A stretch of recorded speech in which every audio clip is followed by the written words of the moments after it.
Olá, galera do sexto ano. Hoje nós iremos trabalhar o Egito e o Império Kush. Para falar do Egito, nós não podemos deixar de falar do Rio Nilo.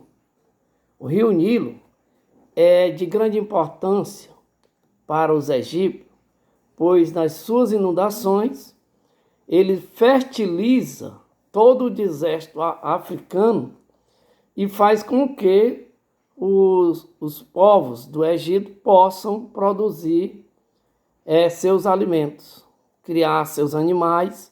E aí nós podemos observar que esse rio Nilo, que é o segundo maior rio do mundo, né, ele desenvolve uma cultura de produção agrícola para os povos daquela região da África.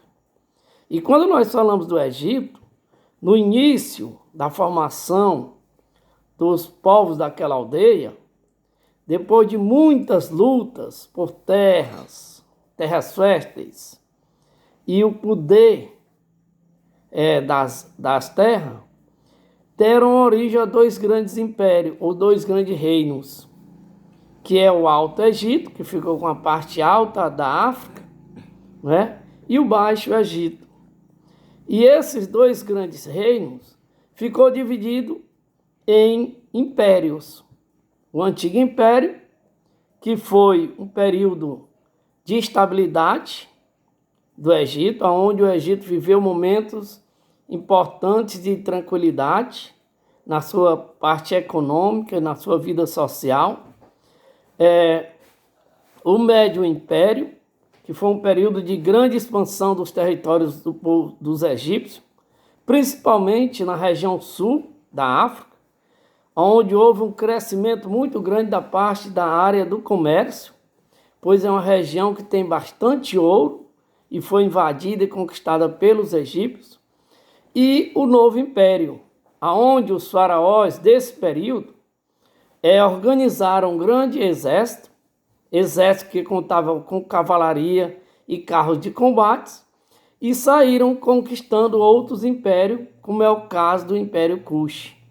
Além de conquistar o Império Kush, eles também conquistaram a Síria, a Fenícia e a Palestina, e se tornaram um grande império. Mas quando nós falamos de Egito, nós não podemos deixar de falar do Império Kush. O Império Kush está atrelado à história do Egito, porque desde 1530 a.C., esse reino foi conquistado pelos povos do Egito. Então aí nós podemos ver que toda a história do Império Kush está ligada diretamente aos egípcios. Por quê? Porque depois eles passaram a ser subordinados pelo Egito. Quando nós falamos do Império Kush, nós podemos observar também que esse império ele tem as suas características. E as características desse império nós podemos observar na presença da sua capital. O Império Kush teve duas capitais. A primeira capital do Império Kush tinha na sua economia a base da pecuária. Já a segunda capital, que é Mehore, desenvolveu uma atividade voltada para a agricultura. E aí nós podemos observar que as características marcantes desse período estão voltadas para a segunda capital do Império Kush, que foi a cidade de Meroe.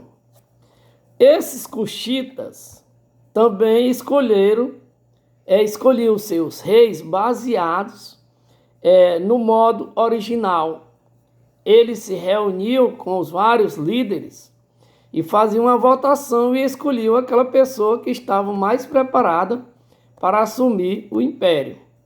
Outra característica marcante do Império Kush foi a candance, ou seja, a presença da mulher na política, que era diferente dos outros impérios que existiam no mundo naquele período.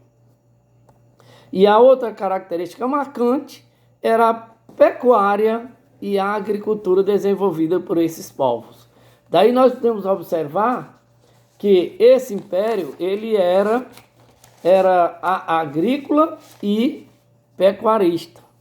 E quando nós falamos da presença de líderes, das escolhas do seu rei, nós podemos dizer que eles tinham uma espécie de democracia.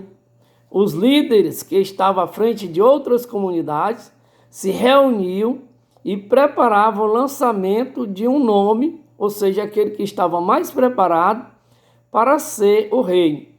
Depois, esses povos, esses líderes, eles saíam semeando sementes pelo chão para depois saber uma resposta através dos deuses das cidades se a escolha deles com relação ao rei tinha sido acertada. E aí nós podemos ver que a presença da mulher na política do reino cuxita, nós podemos ver que foi de muita importância, porque a mulher teve um papel muito desenvolvido dentro das administrações de cidades, como sacerdotisa e também como governantes de impérios.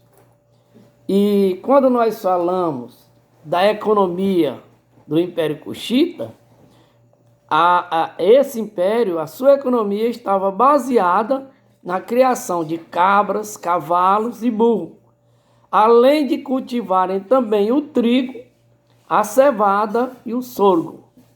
Ficamos aqui, um abraço e fique em casa.